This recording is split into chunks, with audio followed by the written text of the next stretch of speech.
కొరకు ఆ చూకి అందలేదు ఇంతవరకు వచ్చింది గాని ఈడు ఒంటి వరకు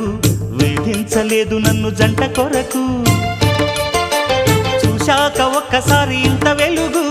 నా వంక రాను అంది కంటి కునుకు ఈ అల్లరి గారడి నీలీల అనుకోనా